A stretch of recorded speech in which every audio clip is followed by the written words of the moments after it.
Hi friends, welcome to our YouTube channel. நம்ம இன்னைக்கு இந்த வீடியோவில் என்ன பார்க்க போகிறோம் அப்படின்னா 7th term 3ல சயின்ஸில் unit 2 universe and space and அதில் வந்து பார்ட் 3 வீடியோ.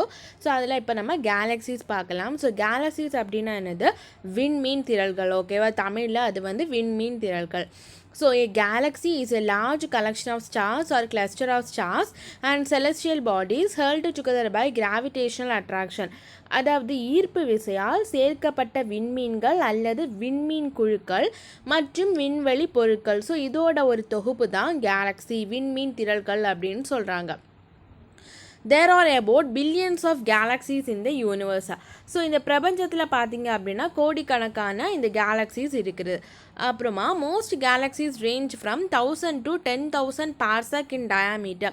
ஸோ இந்த கேலக்ஸியோட டயாமீட்டர் அதாவது விட்டம் வந்து பார்த்திங்கன்னா 1000லேருந்து 10,000 பார்செக். ஸோ பார்செக் அப்படின்னா விண்ணியல் ஆரம். ஸோ அது வரைக்கும் இருக்கிறதா சொல்லியிருக்காங்க. ஸோ கேலக்ஸிஸ் அப்படிங்கிறத பார்க்கும்போது அதில் வந்து நிறைய டைப்ஸ் இருக்குது. ஸோ டைப்ஸ் ஆஃப் கேலக்ஸிஸில் spiral, elliptical, barred spiral and irregular. ஓகேவா, ஸோ ஃபர்ஸ்ட்டு வந்து ஸ்பைரல் கேலக்ஸி, அதை வந்து சுழல் திரள் அப்படின்னு சொல்லுவாங்க, இல்லைன்னா சுருள் விண்மீன் திரள்கள் அப்படின்னும் சொல்லுவாங்க. ஸோ இந்த ஸ்பைரல் கேலக்ஸிஸை பொறுத்த வரைக்கும் இது வந்து ஃப்ளாட்டாக இருக்கும் அண்ட் இதில் வந்து நிறைய ஸ்டார்ஸ் இருக்கும். ஓகேவா, ஸோ இது வந்து ஒரு தட்டையான சுழலும் வட்டு அப்படின்னு சொல்கிறாங்க. அண்ட் இதில் வந்து ஸ்டார்ஸ் இருக்கும், அப்புறமா கேஸ், டஸ்ட்டு இதெல்லாமே இருக்கும். And central concentration of stars known as the bulge. அதாவது அந்த நட்சத்திர செறிவு வந்து காணப்படும் எங்கள் சென்டரில். ஓகேவா, ஸோ சென்டரில் என்ன காணப்படும், நட்சத்திர செறிவு வந்து காணப்படும், concentration of stars. These are often surrounded by a much fainter halo of stars. So இது வந்து இந்த ஸ்பைரல் என்னது கேலக்ஸி இருக்கு இல்லையா, ஸோ இது வந்து மங்கலான ஒரு ஒளிவட்டத்தால் சூழப்பட்டிருக்கிறதா சொல்லியிருக்காங்க. ஓகேவா, ஃபெயிண்டர் அப்படின்னா ஒரு மங்கலான. Spiral galaxies are named by their spiral structure that extend from the center into the galactic disk. So இது வந்து சென்டர்லேருந்து அந்த லாஸ்ட் வரைக்கும் எக்ஸ்டெண்ட் ஆகுது. ஓகேவா, ஸோ இது வந்து ஸ்பைரல் மாதிரி இருக்கனால தான் இதுக்கு வந்து ஸ்பைரல் கேலக்ஸி அப்படிங்கிற நேம் வந்து வந்துச்சு. ஓகேவா, ஸோ இந்த spiral arms are sites of ongoing star formation and are brighter than the surrounding disk because of the young hot stars that inhabit them. So இந்த சுருள் வடிவ அந்த கேலக்ஸி இருக்கு இல்லையா, ஸோ இது வந்து புதிய நட்சத்திர கூட்டத்திரள்கள் ஆகும். ஓகேவா, ஸோ இந்த சுருள் கரங்கள் அதாவது இந்த ஆர்ம்ஸ் அப்படின்னு சொல்லியிருக்காங்கல்ல, இந்த ஸ்பைரல் ஆர்ம்ஸ், ஸோ இது வந்து ஒரு புதிய நட்சத்திர கூட்ட திரள்கள் ஆகும். ஓகேவா, ஸோ மேலும் இதில் வந்து புதுசான சூடான பல நட்சத்திரங்களின் தொகுப்பே வந்து என்ன பண்ணியிருக்கு, சுற்றுப்புறத்தை விட அந்த மாதிரி இருக்கனால அதோட சரௌண்டிங் சுற்றுப்புறத்தை விட இது வந்து ரொம்பவே பிரைட்டஸ்ட் அதாவது ஒளி மிகுந்து காணப்படுகிறதா சொல்லியிருக்காங்க. ஓகேவா, ஸோ இது வந்து புதுசான ஒரு ரொம்ப ஹாட்டான அதாவது சூடான பல நட்சத்திரங்களின் தொகுப்பு. ஸோ அதனாலேயே இதை வந்து இதோட சரௌண்டிங் பார்த்திங்க அப்படின்னா ரொம்பவே பிரைட்டாக இருக்கும் அப்படின்னும் சொல்லியிருக்காங்க. ஸோ நெக்ஸ்ட்டு வந்து பார்த்திங்கன்னா எலிப்டிக்கல் கேலக்ஸி. ஓகேவா, ஸோ எலிப்டிக்கல் கேலக்ஸி அப்படின்னா என்னது, நீள்வட்ட விண்மீன் திரள்கள். ஸோ எலிப்டிக்கல் கேலக்ஸிஸ் அப்படின்னா நீள்வட்ட விண்மீன் திரள்கள். So an elliptical galaxy is a type of galaxy having an approximately ellipsoidal shape and a smooth image. So இந்த நீள்வட்ட விண்மீன் திரள் இருக்கு இல்லையா, ஸோ இதுக்கு வந்து அந்த ஷேப் பார்த்திங்க அப்படின்னா எலிப்டிக்கல் ஷேப்பாக இருக்கும். ஸோ எலிப்டிக்கல் ஷேப் அப்படின்னா நீள்வட்ட வடிவம் மற்றும் அதோட இமேஜ் வந்து ரொம்பவே ஸ்மூத்தாக இருக்கும், அதாவது ஒரு மென்மையான உருவமுடைய ஒரு கேலக்ஸி தான் இது. Unlike flat spiral galaxies with organisation and structure, elliptical galaxies are 3D without much structure and the stars are in somewhat random orbits around the center. So இது வந்து இந்த ஸ்பைரல் கேலக்ஸி பார்த்தோம் இல்லையா, ஸோ அது போல் இல்லாமல் இந்த எலிப்டிக்கல் கேலக்ஸி 3D ஸ்ட்ரக்சர் அதாவது 3 பரிமாணங்கள் அப்படின்னு சொல்லுவோம் இல்லையா, ஸோ அந்த ஸ்ட்ரக்சர் உள்ளது. அண்ட் ஆல்சோ இதோட இது வந்து ஒரு சீரற்ற சுற்றுப்பாதை. ஓகேவா, ரேண்டம் ஆர்பிட்ஸ் இருக்கும் இதுக்கு. அண்ட் நெக்ஸ்ட் வந்து பார்த்தீங்கன்னா interestingly stars found inside of elliptical galaxies or an average much older than stars found in spiral galaxies. So இந்த ஸ்பைரல் கேலக்ஸிஸில் இருக்கும் இல்லையா, ஸோ அது அங்கே இருக்கிற ஸ்டார்ஸை விட இதில் இருக்கிற ஸ்டார்ஸ் வந்து அதிக வயதுடைய விண்மீன்கள் ஆகும். ஓகேவா? ஸோ ரொம்ப ஓல்டரான அந்த ஸ்டார்ஸ் தான் இதில் இருக்கா. Elliptical galaxies tend to be surrounded by large number of globular clusters, அதாவது கோள் கொத்துக்கள் அப்படின்னு சொல்லுவாங்க. ஸோ இது இந்த எலிப்டிக்கல் கேலக்ஸியை சுற்றி நிறைய குளோபுலர் கிளஸ்டர்ஸ், அதாவது கோள் கொத்துக்கள் வந்து இருக்கிறதா சொல்லியிருக்காங்க. ஓகேவா? ஸோ நெக்ஸ்ட்டு வந்து பார்த்திங்க அப்படின்னா barred spiral. So barred spiral அப்படின்னா கோடிட்ட சுருள் விண்மீன் திரள் அப்படின்னு தமிழில் சொல்கிறாங்க. So a barred spiral galaxy is a spiral galaxy with a central bar shaped structure composed of stars. என்ன சொல்லியிருக்காங்க அப்படின்னா, இந்த பேடு ஸ்பைரல் அப்படின்னா என்ன சொன்னேன் தமிழில், ஒரு கோடிட்ட சுருள் விண்மீன் திரள். ஸோ இந்த விண்மீன் திரள் வந்து விண்மீன்களாலான குறுக்கு கோடு கொண்ட ஒரு கேலக்ஸி. ஓகேவா? ஸோ சென்டர் பார் ஷேப்டுன்னு சொல்லியிருக்காங்க இல்லையா? ஸோ அதில் வந்து குறுக்கு கோடு அப்படின்னு வந்து தமிழில் சொல்கிறாங்க. So bars are found in approximately in 2/3 to 1/3 of all spiral galaxies. So இதில் வந்து எல்லா அந்த ஸ்பைரல் கேலக்ஸி இருக்கு இல்லையா? ஸோ அதில் வந்து 3/2 அல்லது 3/1 என்னும் அளவில் குறுக்கு கோடுகள் வந்து காணப்படுவதாக சொல்லியிருக்காங்க. நம்மளோட மில்கிவே கேலக்ஸி இருக்கு இல்லையா? ஸோ அது வந்து என்ன அப்படின்னா பேட் ஸ்பைரல் கேலக்ஸி தான் சொல்கிறாங்க. ஓகேவா? நம்மளோட மில்கிவே கேலக்ஸி அப்படின்னா என்ன சொல்லுவாங்க, பால்வழி திரள் அப்படின்னு சொல்லுவாங்க இல்லையா? ஸோ அது வந்து இந்த பேட் ஸ்பைரல் கேலக்ஸியை சார்ந்தது. கோடிட்ட சுருள் விண்மீன் திரள் அதை வந்து கிளாஸிஃபை பண்ணியிருக்காங்க. அதுதான் நம்மளோட மில்கிவே கேலக்ஸி வந்து பேட் ஸ்பைரல் கேலக்ஸி அப்படின்ட்டு. ஓகேவா? ஸோ நெக்ஸ்ட் இதுக்கு இடையில வந்து I think I missed some. இங்கே வந்து இர்ரெகுலர் கேலக்ஸி பற்றி தான் சொல்லலை இல்லையா? ஸோ இர்ரெகுலர் கேலக்ஸி அப்படின்னா என்னது, ஒழுங்கற்ற வடிவம் இல்லையா? ஸோ இது வந்து இர்ரெகுலராக இருக்கும், ஒழுங்கற்ற விண்மீன் திரள்கள் அப்படின்னு சொல்லலாம். And irregular Galaxy is a Galaxy that does not have a distinct regular shape unlike a spiral or an elliptical galaxy. They are often chaotic in appearance with neither a nuclear bulge nor any trace of spiral lamp structure. About 1/4 of the galaxies found so far are of this type. So இது வந்து மற்ற spiral மாதிரியோ இல்லை elliptical மாதிரியோ கிடையாது. இதுக்கு வந்து கரெக்டான ஷேப் கிடையாது. ஓகேவா? அதனால தான் இதை வந்து என்ன சொல்கிறாங்க, இர்ரெகுலர் கேலக்ஸி அப்படின்னு சொல்லியிருக்காங்க. ஓகேவா? ஸோ இது வந்து பார்வைக்கு வந்து ஒழுங்கற்றதாகவும் அதோட சென்ட்ரலில் பார்த்திங்க அப்படின்னா கொஞ்சம் பல்ஜாக இருக்கும். ஓகேவா? தடித்தோ அல்லது வந்து சுருண்டோ காணப்படுவது இல்லை. Okay, sorry. ஸோ அதில் கொடுத்துருக்காங்க neither a nuclear bulge. So அதோட சென்டர் வந்து பல்ஜாக இருக்காது, ஆர் வந்து ஸ்பைரலாகவும் இருக்காது அப்படின்னு சொல்லியிருக்காங்க. ஸோ இது வரைக்கும் கண்டுபிடிக்கப்பட்ட அந்த கேலக்ஸிஸ் இருக்கு இல்லையா? ஸோ அதில் 1/4 வந்து இந்த இர்ரெகுலர் கேலக்ஸியை சார்ந்தவை. Okay, and cosmologists say that some irregular galaxies were once spiral or elliptical galaxy but were deformed by an uneven external gravitational force. Irregular galaxies may contain abundant amount of gas and dust. So இந்த cosmologist வந்து என்ன சொல்கிறாங்க அப்படின்னா, இந்த irregular Galaxy வந்து once இது வந்து ஒரு ஸ்பைரல் கேலக்ஸியாவோ இல்லை வந்து எலிப்டிக்கல் கேலக்ஸியாவோ இருந்திருக்கலாம். ஆனால் வந்து ஒரு எக்ஸ்டர்னல் கிராவிடேஷ்னல் ஃபோர்ஸ்னால, ஓகேவா, அன்ஈவன் எக்ஸ்டர்னல் கிராவிடேஷ்னல் ஃபோர்ஸ், அதாவது ஒரு சீரற்ற வெளிப்புற ஈர்ப்பு சக்தியால் இவை வந்து உருமாற்றப்பட்டிருக்கும் அப்படின்ட்டு வந்து காஸ்மாலஜிஸ்ட், அதாவது வானியல் நிபுணர்கள் வந்து சொல்கிறாங்க. அண்ட் இந்த ஒழுங்கற்ற விண்மீன் திரள்கள் இருக்கு இல்லையா? ஸோ இதில் வந்து நிறைய கேஸ் அண்ட் டஸ்ட்டும் இருக்கிறதாகவும் சொல்லியிருக்காங்க. ஓகேவா? ஸோ இதுதான் வந்து டைப்ஸ் ஆஃப் கேலக்ஸிஸ். நெக்ஸ்ட் நம்ம என்ன டாபிக் பார்க்க போகிறோம் அப்படின்னா மில்கி வே. ஸோ மில்கி வே அப்படின்னா என்னது, பால்வழி திரள் அப்படின்ட்டு தமிழில் சொல்கிறாங்க. ஸோ நம்மளோட சோலார் சிஸ்டம் வந்து என்னது, நம்மளோட கேலக்ஸி வந்து என்னது, மில்கி வே கேலக்ஸி, அதாவது பால்வழி திரள் என்பதுதான் நம்முடைய சூரிய மண்டலத்தை உள்ளடக்கிய கேலக்ஸி. ஓகே, அண்ட் இந்த பால்வழி திரள் அதாவது மில்கி வே கேலக்ஸி இருக்கு இல்லையா? ஸோ இதோட டயாமீட்டர் பார்த்திங்க அப்படின்னா 1 lakh லைட் இயர். ஓகேவா? ஸோ என்னது 1 lakh ஒளி ஆண்டுகள் இதோட diameter. And the milky way include stars smaller than our sun as well as many other stars that are 1000 of times bigger than sun. So இந்த milky வே கேலக்ஸியில் சன்னை விட சின்னதான ஸ்டார்ஸும் சன்னை விட பெருசான ஸ்டார்ஸும் include ஆகிருக்கு. ஸோ அது மட்டும் இல்லை, இந்த வான்வெளி பொருட்கள், விண்வெளி பொருட்கள் இருக்கு இல்லையா? ஸோ அதெல்லாமே இதுக்குள்ளாடி இருக்குது. கேஸ், டஸ்ட், அப்புறமா டெட் ஸ்டார்ஸ், புதுசாக வந்த ஸ்டார்ஸ், ஸோ இதெல்லாமே இதுக்குள்ளாடி இருக்குது. So it also contain it is also thought to contain at least 100 billion stars.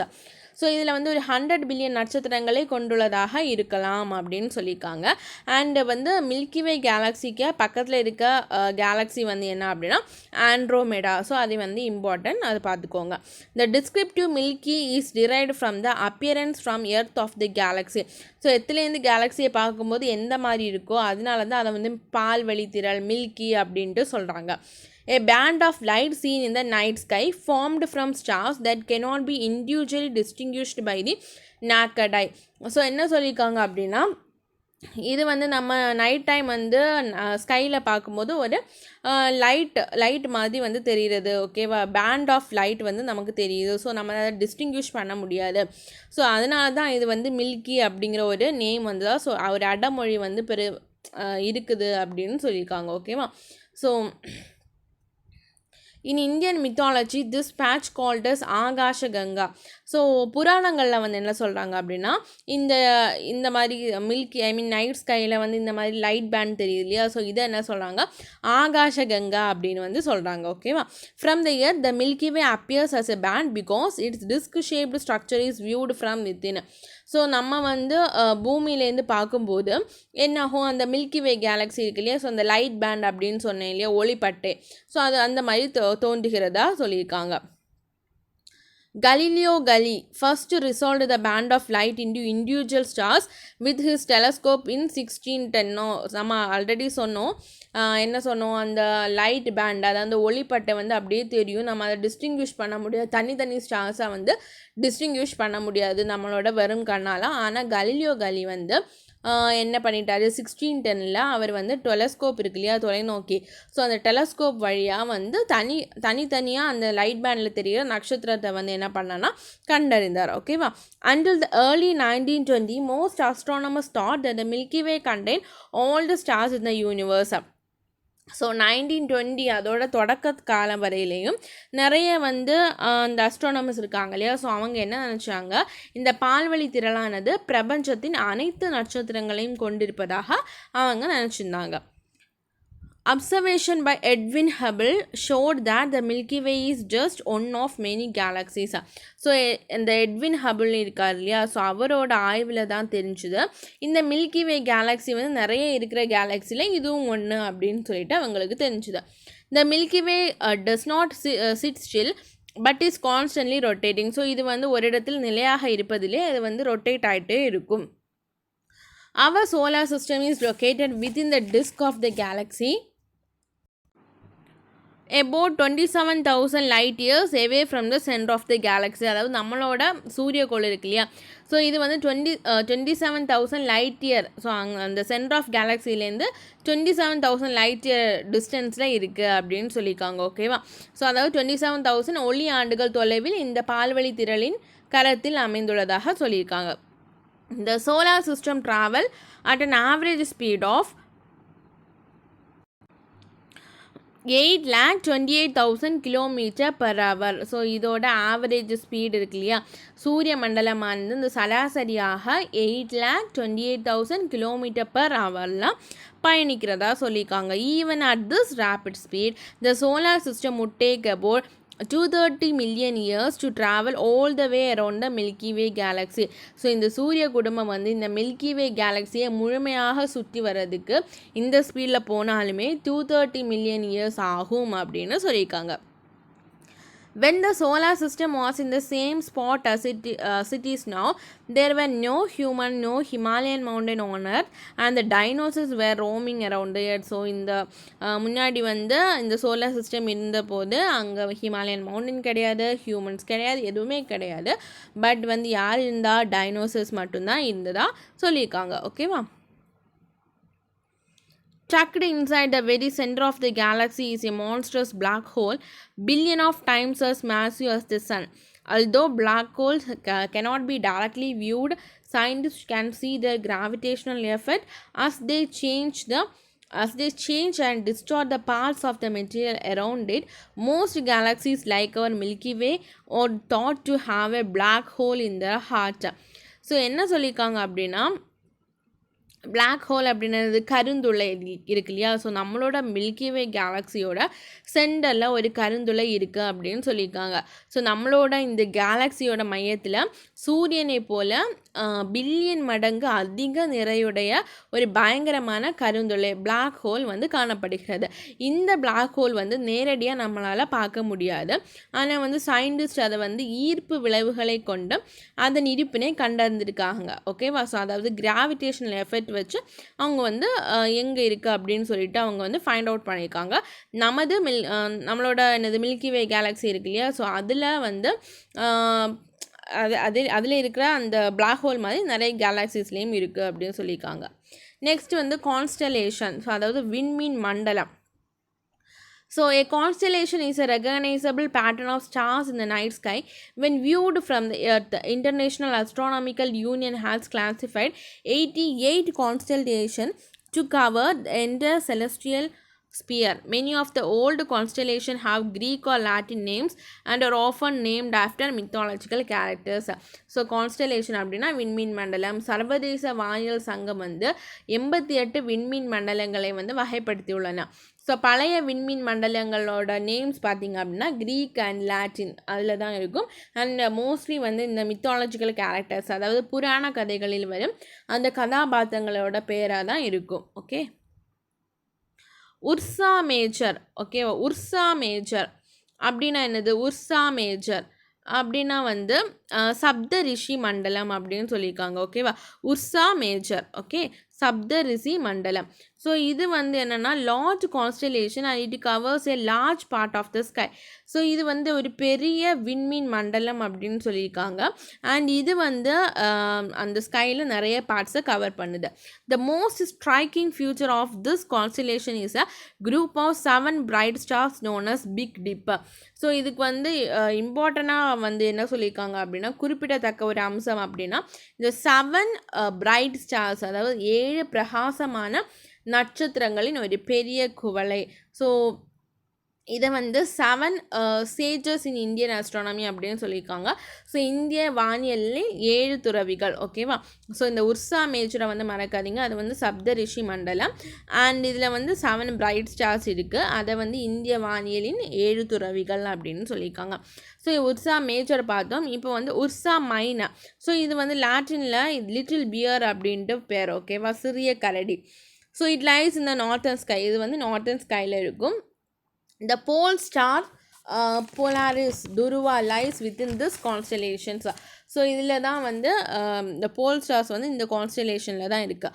The main group Little Dipper consists of 7 stars and is quite similar to that found in Ursa Major. So இதில் வந்து little tipper அப்படின்னா சிறிய tipper. ஓகேவா? So இதில் வந்து 7 stars இருக்கிறதா சொல்லியிருக்காங்க. and it is similar to Ursa Major. Okay, Orion was a hunter in Greek mythology. The constellation comprises around 81 stars, out of which all but 10 or 2 faint to seen with the naked eyes. Orion was a hunter in a Greek mythology. So Greek புராணம் இருக்கு இல்லையா? So அதில் பார்த்திங்க அப்படின்னா ஓரியோன் அப்படிங்கிற ஒரு வேட்டைக்காரன் வந்து இருந்ததாக சொல்லியிருக்காங்க. இந்த விண்மீன் மண்டலம் வந்து 81 ஸ்டார்ஸ் இருக்கு இல்லையா? ஸோ அதை வந்து உள்ளடக்கியது. அதில் வந்து 10 தவிர மற்றதை வந்து நம்ம வருங்கண்ணால் பார்க்க முடியாது. Out of which all but 10 or 2 faint to be seen with naked eyes. So அதாவது இவற்றில் வந்து அந்த 10 தவிர மற்றவற்றை வெற்றி கண்ணால் காண முடியாது. ஓகேவா? Different constellation become visible in the sky at different times in the year. So என்ன சொல்லியிருக்காங்கன்னா, இந்த பல்வேறு விண்மீன்கள் வந்து, அதாவது கான்ஸ்டலேஷன் அப்படின்னா விண்மீன் மண்டலம் அப்படின்னு சொல்லணும் இல்லையா? ஸோ இது வந்து ஆண்டு முழுவதும் வெவ்வேறு நேரங்களில் வானத்தில் காணப்படுகிறது. This happen due to the revolution of the earth around the sun. So பூமி வந்து சூரியனை சுற்றி வருவதன் அந்த சுழற்சியின் காரணமாக தான் இது நடக்குது. Unlike galaxy, constellations are mere optical appearance and are not real objects.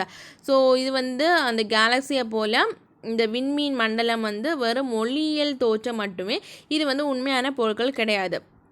In galaxies, stars are bound by gravity and constitute a system. So Galaxy பார்த்திங்கன்னா அந்த ஸ்டார்ஸ் எல்லாம் இருக்கு இல்லையா? அது வந்து ஒரு கிராவிடேஷனால் பிணைக்கப்பட்டிருக்கும். In a constellation, என்னென்னா ஒரு ஸ்டார் பக்கத்தில் இருக்கும், இன்னொரு ஸ்டார் வந்து தூரத்தில் இருக்கும். But because they are in the same direction appear to be near reach அந்த ஸ்கை. ஸோ ஆனால் அது ஒரே டைரக்ஷனில் இருக்கனால நம்ம ஸ்கையில் பார்க்கும்போது அருகில் இருப்பதாக தோன்றுகிறது. ஓகேவா? ஸோ நேம் ஆஃப் கான்ஸ்டலேஷன் விண்மீன் மண்டலங்களின் பெயர் வந்து கொடுத்துருக்காங்க, Indian name and English name. So மேஷம், ரிஷபம், மிதுனம், இது ராசி பலன் இருக்கு இல்லையா? ஸோ அதை மேஷம், ரிஷபம், மிதுனம், கடகம், சிம்மம், கன்னி, துலாம், விருச்சிகம், தனுசு, மகரம், கும்பம், மீனம். ஸோ அது இந்தியன் நேம் அண்ட் அதோட இங்கிலீஷ் நேம் வந்து கொடுத்துருக்காங்க. Aries, Taurus, Gemini, Cancer, Leo, Virgo, Libra, Scorpio, அப்புறமா வந்து என்னது சாஜிட்டரிஸ், அப்புறமா கேப்ரிகான், அக்வாரிஸ் அண்ட் ஸ்பைசஸ். ஓகேவா? ஸோ இதெல்லாமே என்ன அப்படின்னா இங்கிலீஷ் அண்ட் இந்தியன் நேம், அதை வந்து பார்த்துக்கோங்க. நெக்ஸ்ட்டு வந்து ஸ்டார்ஸ். ஸோ ஸ்டார்ஸ் அப்படின்னா நட்சத்திரங்கள். So A star is a luminous heavenly body that radiate energy. அதாவது நட்சத்திரங்கள் வந்து ஒளிரக்கூடிய ஆற்றலை வெளிப்படுத்தும் ஒரு ஒளிரும் வானியல் பொருள் தான். ஓகேவா? With naked eyes we can see nearly 3000 stars in the night sky and many more with the help of telescope. So நம்ம வந்து வெறுங்கண்ணால் ஒரு 3000 ஸ்டார்ஸை வந்து ஸ்கையில் பார்க்கலாம். அண்ட் அதுக்கு மேலேயும் பார்க்கணும் அப்படின்னா நம்ம டெலஸ்கோப் யூஸ் பண்ணிக்கலாம். The stars are remotely located and appear as tiny dots of light. So அந்த ஸ்டார்ஸ் வந்து எங்கே இருக்குது, ரொம்ப தூரத்தில் இருக்குது. ஆனால் நமக்கு இங்கேருந்து பார்க்கும்போது ஒரு சின்ன டாட் மாதிரி நமக்கு தெரியும் இல்லையா? அதுதான் சொல்லியிருக்காங்க. The light travels long distance to reach. So அதோட அந்த ஒளி இருக்கு இல்லையா, அது வந்து நம்மளை வந்து சேர்கிறதுக்கு ரொம்ப தூரம் ட்ராவல் பண்ணி தான் வரும். The light travels long distance to reaches. The atmospheric disturbances do not allow light to reach us in a straight line path. So அங்கே இருக்கிற அந்த அட்மாஸ்பியரிக் அந்த வளிமண்டலத்தில் வந்து இருக்கிற அந்த தடைகளினால் அந்த லைட் வந்து ஸ்ட்ரைட்டாக நம்மளை வந்து நேரடியாக, அதாவது நேரடி பாதையில் வந்து வராது. ஓகேவா? Because of this the star appear to twinkle. So இதனாலே தான் அந்த ஸ்டார் வந்து ட்விங்கிள் ஆகுது, மின்னுது அப்படின்னு சொல்லியிருக்காங்க. The sun is a nearest star to the earth. So earth பக்கத்தில் இருக்கிற நட்சத்திரம் வந்து இது sun. Next nearest star is alpha Centauri. இது இம்பார்ட்டன்ட், நோட் பண்ணி வச்சுக்கோங்க. ஸோ நெக்ஸ்ட் வந்து சேட்டலைட்ஸ். ஸோ சேட்டலைட்ஸ் அப்படின்னா என்னது, துணைக்கோள்கள் அப்படின்னு சொல்லுவோம். And object that revolves around a planet in a stable and consistent orbit is called a satellite. So ஒரு பிளானட்டை வந்து சுற்றி ஒரு நிலையான வட்டப்பாதையில் சுற்றும் ஒரு பொருளை வந்து நம்ம என்ன சொல்கிறோம், சேட்டலைட் அப்படின்னு சொல்கிறோம். ஸோ இது வந்து 2 டைப்ஸாக வந்து கிளாஸிஃபை பண்ணிக்காங்க. ஒன்று வந்து நேச்சுரல் சேட்டலைட், இன்னொன்று வந்து என்னென்னா ஆர்டிஃபிஷியல் சேட்டலைட். ஓகேவா? ஸோ ஃபஸ்ட்டு நேச்சுரல் சேட்டலைட் பார்த்திங்க அப்படின்னா all natural objects revolving around a planet are called natural satellite. So ஒரு பிளானட்டை வந்து சுற்றி சுழலும் அனைத்து அந்த சேட்டலைட் என்ன சொல்கிறாங்க, நேச்சுரல் சேட்டலைட் அப்படின்னு சொல்கிறாங்க. ஸோ இதை வந்து மூன் அப்படின்னு சொல்கிறாங்க. ஓகேவா? நிலவுகள் எனவும் அழைக்கப்படுகின்றன. Most moons are spherical, the one that are not usually asteroids or meteors that were captured by the strong gravity of a planet. So அந்த மூன் வந்து அந்த ஸ்பெரிக்கல் ஷேப்பில் தான் இருக்கும், அதாவது கோள வடிவம். ஓகேவா? ஸோ இவை வந்து பொதுவாக கோள்களின் வலுவான ஈர்ப்பு விசைகளால் ஈர்க்கப்படும் என்னது அந்த ஆஸ்ட்ராய்ட்ஸ் ஆர் மீட்டியர்ஸ் அப்படின்னு சொன்னோம் இல்லையா, விண்கற்களோ எரிக்கற்களோ கிடையாது அப்படின்னு சொல்லியிருக்காங்க. And all planets accept Mercury and Venus in our solar system have moons. So நம்மளோட சூரிய குடும்பத்தில் இந்த Mercury and Venus, புதன் மற்றும் வெள்ளிக்கு வந்து கோள்கள் கிடையாது. ஓகேவா? ஐ மீன் அந்த சேட்டலைட் வந்து கிடையாது. மற்ற எல்லா பிளானட்ஸுக்கும் வந்து சேட்டலைட் உண்டு. ஓகே? நேச்சுரல் சேட்டலைட் உண்டு, அதாவது மூன். ஸோ மூன் வந்து இல்லாதது மெர்க்குரி அண்ட் வீனஸ். மற்ற எல்லா பிளானட்டுக்கும் மூன் வந்து இருக்குது. Earth has only one moon. So எர்த்துக்கு வந்து ஒரே ஒரு மூன் தான் இருக்குது, அது நமக்கு தெரியும். ஆனால் ஜூபிட்டர் அண்ட் சாட்டர்ன் இருக்கு இல்லையா, ஸோ இது ரெண்டுக்குமே வந்து மோர் தேன் 60 மூன்ஸ் இருக்குது. நெக்ஸ்ட் வந்து artificial satellite. So artificial satellite அப்படின்னா என்னது, செயற்கைக்கோள் இல்லையா. ஸோ நம்ம வந்து மேன்மேட் ஆப்ஜெக்ட்ஸ், ஓகே, அது வந்து நம்ம விண்வெளிக்கு அனுப்புறது தான். Artificial satellites are manmade object placed in orbit to rotate around a planet usually the earth. So நம்ம மனிதனால் உருவாக்கப்பட்ட அந்த கோளை சுற்றி வரும் வகையில் வடிவமைக்கப்பட்ட பொருளை தான் நம்ம என்ன சொல்கிறோம், ஆர்டிஃபிஷியல் சேட்டலைட் அப்படின்னு சொல்கிறோம். த வேர்ல்ட்ஸ் ஃபர்ஸ்ட் ஆர்டிஃபிஷியல் சேட்டலைட் என்ன அப்படின்னா ஸ்புட்னிக் 1. இது வந்து லான்ச் பண்ணது யார், ரஷ்யா. ஓகேவா? The world's first artificial satellite வந்து ஸ்புட்னிக் 1, இது வந்து ரஷ்யா தான் அனுப்புச்சு first. Aryabhata was the first satellite launched by India. So இந்தியாவிலேருந்து அனுப்பப்பட்ட செயற்கைக்கோள் வந்து என்னது Aryabhata. These satellites are used in television and radio transmission, studying agriculture, yield, locating mineral resources, weather forecasting, locate different places on the earth. So இது வந்து எதுக்கெல்லாம் use பண்ணாங்க, அந்த தொலைக்காட்சி டிவி அந்த ஒளிபரப்பாகுது இல்லையா அதுக்கு, அப்புறமா வானொலி ஒளிபரப்பு, விவசாயம், அப்புறமா மினரல்ஸ் எங்கெல்லாம் இருக்குது, ஸோ இந்த மாதிரி லொக்கேஷன்ஸ் கண்டுபிடிக்கிறது. ஸோ இதுக்கெல்லாமே இது யூஸ் ஆகுது. நெக்ஸ்ட் வந்து ISRO. So ISRO full form வந்து என்னது, இந்தியன் ஸ்பேஸ் ரிசர்ச் ஆர்கனைசேஷன், இந்திய விண்வெளி ஆராய்ச்சி நிறுவனம், இஸ்ரோ. ஓகேவா. So is a space agency of the government of India. இதோட ஹெட் குவார்ட்டர்ஸ் வந்து எங்கே இருக்குது, பெங்களூரில் இருக்குது. இதோட விஷன் வந்து என்னது அப்படின்னா, harness space technology for national development while pursuing space science research and planetary exploration. அதாவது விண்வெளி அறிவியல் ஆராய்ச்சி மற்றும் கிரக ஆய்வின் மூலம் தேசிய வளர்ச்சிக்காக விண்வெளி தொழில்நுட்பத்தை பயன்படுத்துதல் ஆகும். ஸோ இது வந்து எப்போ ஃபார்ம் ஆச்சு அப்படின்னா, formed in 1969. ஓகேவா. ISRO superseded the erstwhile Indian National Committee for Space Research established in 1962 by the scientist Vikram Sarabhai. அதாவது 1962ல் சயின்டிஸ்டான விக்ரம் சாராபாய் வந்து வடிவமைக்கப்பட்ட இன்கோஸ்பார், அதாவது என்னது, Indian national committee for space research, விண்வெளி ஆராய்ச்சிக்கான இந்திய தேசிய குழு. ஓகேவா. இதுதான் வந்து என்னும் நிறுவனத்தின் மாற்றியமாக 1969 உருவாக்கப்பட்டதான் இந்த ஐஎஸ்ஆர்ஓ. ஓகேவா. The establishment of ISRO thus institutionalized space activities of India.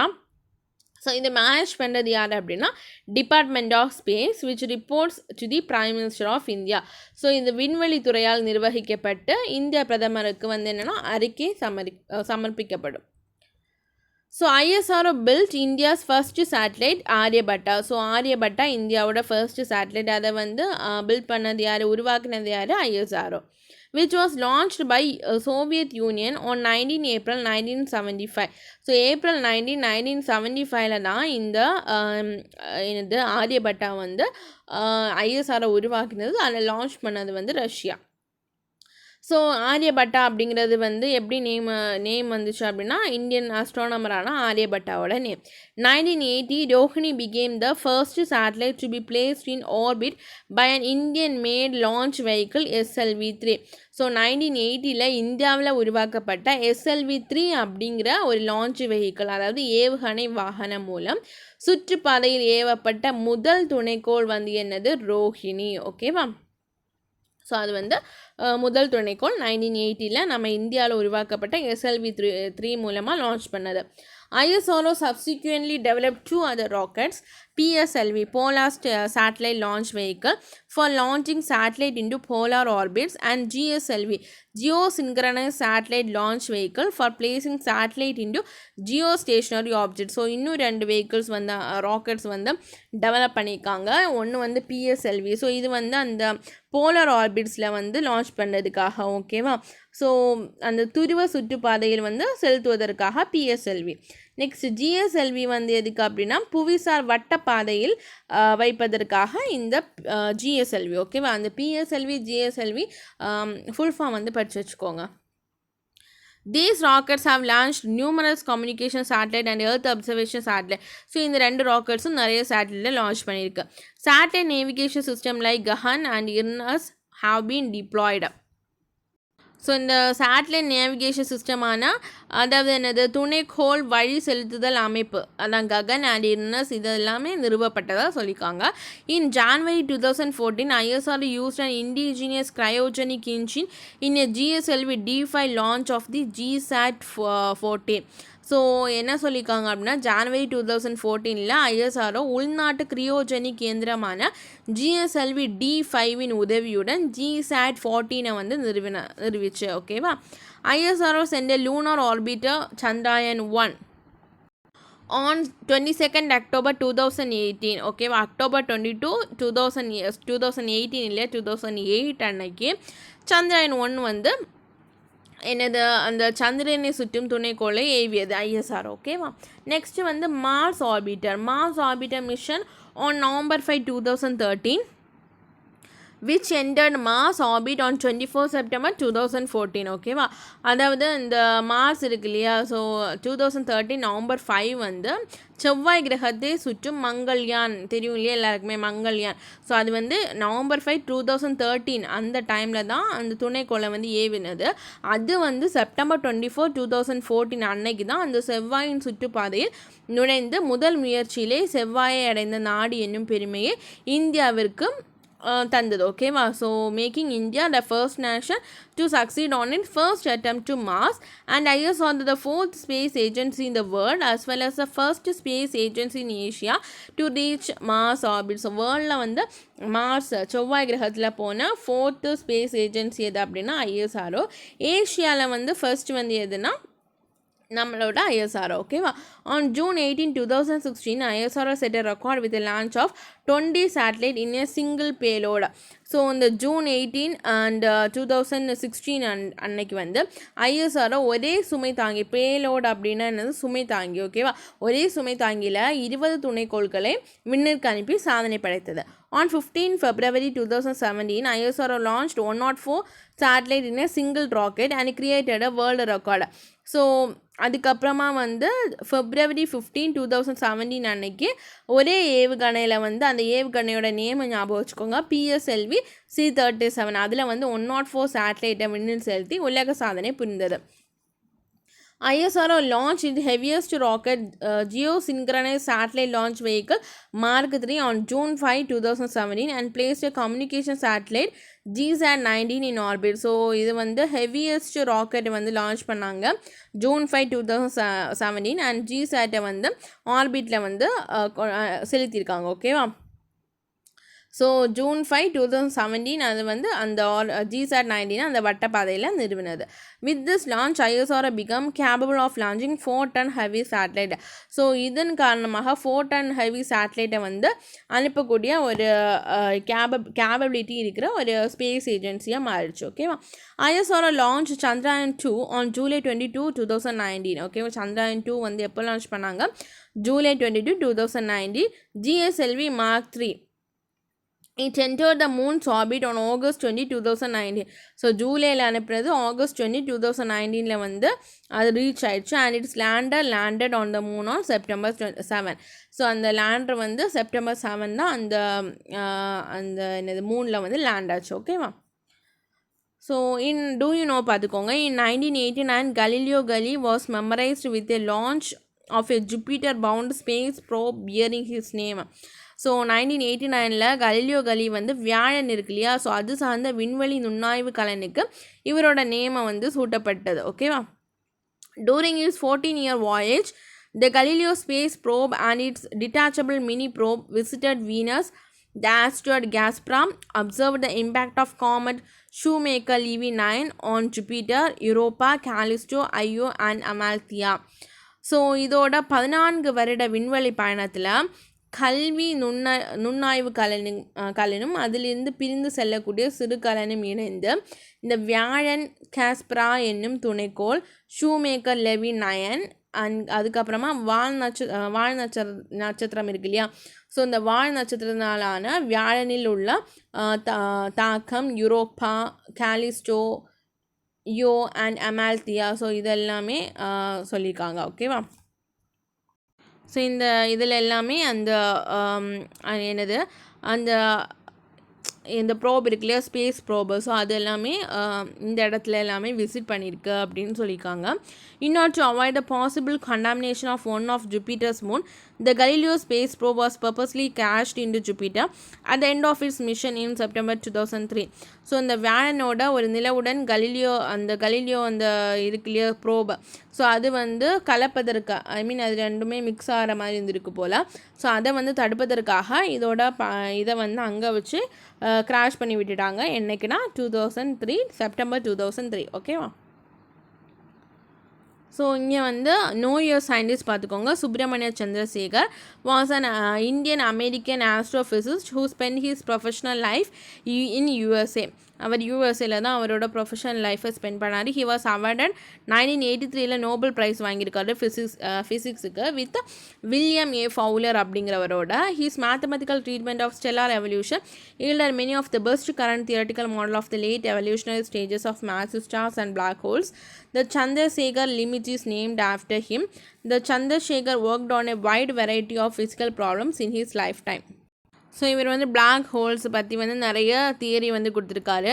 So Chandrasekhar அப்படிங்கிறது வந்து அவரோட வாழ்நாளில் பல்வேறு வகையான இயற்பியல் ரீதியான பிரச்சனைகளுக்கு வந்து தீர்வு கண்டதாக சொல்லியிருக்காங்க. இவர் வந்து 1983 நோபல் ப்ரைஸ் வாங்கியிருக்காங்க. ஓகேவா? ஸோ இந்த லெசன் இவ்வளோ தான். உங்களுக்கு இந்த வீடியோ பிடிச்சிருந்துச்சுன்னா லைக் பண்ணுங்கள், சப்ஸ்கிரைப் பண்ணுங்கள் அண்ட் ஷேர் பண்ணுங்கள்.